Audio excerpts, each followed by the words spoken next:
Nous allons à présent voir comment dessiner les contours d'une maison, représenter son toit et positionner le tout par rapport à des références déterminées sur le périmètre du terrain. Donc on va s'apercevoir que sur les programmes de DAO, il est parfois plus facile de dessiner sans placer les objets à leur place définitive et de les déplacer par la suite. Je commence par dessiner un rectangle que je situe n'importe où dans l'espace de dessin. Je clique un point. Pour le second point, j'indique les coordonnées en mode relatif, donc avec arrobase. On va dire 12 en X, virgule 6 en Y. Donc j'obtiens un petit rectangle. Je vais représenter maintenant les pentes de toit. Pour ça, je prends l'outil Polyligne et je vais tracer une ligne partageant le rectangle en deux parties égales, donc en reliant tout simplement les points milieux de chacune des largeurs. Donc pour que ceci soit possible, il faut au préalable avoir vérifié que le mode d'accrochage milieu est bien actif.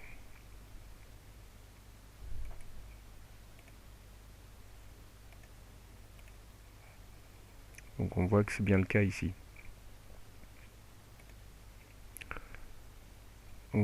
J'ai interrompu mon tracé, je relance l'outil Polyligne par un appui sur la barre espace et je vais tracer une seconde polyligne qui va partir d'un des sommets et qui va rejoindre la ligne représentant la faîtière. Je ne vais pas m'accrocher en un point précis, je choisis un angle de valeur quelconque. Je souhaite cependant que la ligne s'accroche bien sur la faîtière, donc je cherche une accroche objet proche, donc qui me garantira que l'intersection de cette polyligne se fera bien avec la faîtière. Un clic, et je viens m'accrocher sur le point opposé en bas. Barre espace, j'interromps le tracé. Je vais maintenant dessiner le côté opposé, mais je vais le faire en symétrie de façon à obtenir deux pointes de même forme. Donc je lance l'outil miroir. Je sélectionne l'objet à reproduire. Le programme me demande choix des objets, donc m'autorisant à sélectionner plusieurs objets. Comme c'est le seul à reproduire, je fais entrer pour lui indiquer que ce sera tout pour aujourd'hui. Le programme me demande maintenant de définir la ligne de symétrie. Donc je vais chercher le point milieu de la longueur en haut, puis le point milieu de la longueur en bas. Au moment où je clique le second point, la pointe triangulaire qui est apparue fugitivement a disparu, tout simplement parce que le programme me demande s'il doit effacer les objets sources, oui ou non. La réponse par défaut est non, donc je la confirme en validant par entrée, et je vois apparaître donc le deuxième point de toit. Il me reste à rectifier la longueur de ma faîtière, qui maintenant est inutilement trop longue. Je sélectionne la polyligne et déplace les points d'extrémité pour les remonter au sommet des deux triangles. Échappe pour désélectionner, le dessin est terminé. Nous allons maintenant le positionner correctement dans le périmètre du terrain. Donc pour ça, je vais le déplacer en un point de coordonnées connues. Donc d'après les indications des relevés, je sais que le bâtiment, l'angle nord-ouest du bâtiment, ici, doit se trouver à une distance de 47,20 m du sommet, ici, et à 38,70 m de ce sommet-là. Donc pour déterminer la position de ce point, je vais tracer deux arcs de cercle, donc outil cercle. Le programme me demande le centre, donc c'est bien ce que je veux lui spécifier. Donc je clique en accroche objet extrémité sur le premier sommet. Et je vais saisir la longueur du rayon, qui sera donc de 47,2. J'obtiens un premier cercle. Je relance la commande cercle par la barre espace, je spécifie le deuxième centre et le deuxième rayon, donc de 38,7. Donc j'obtiens une intersection sur les deux arcs et c'est à cet emplacement que je vais accrocher le bâtiment. Donc j'indique que je veux faire un déplacement. Je choisis les objets à déplacer par une boîte englobante. Je valide par entrée pour indiquer que j'ai terminé de sélectionner les objets.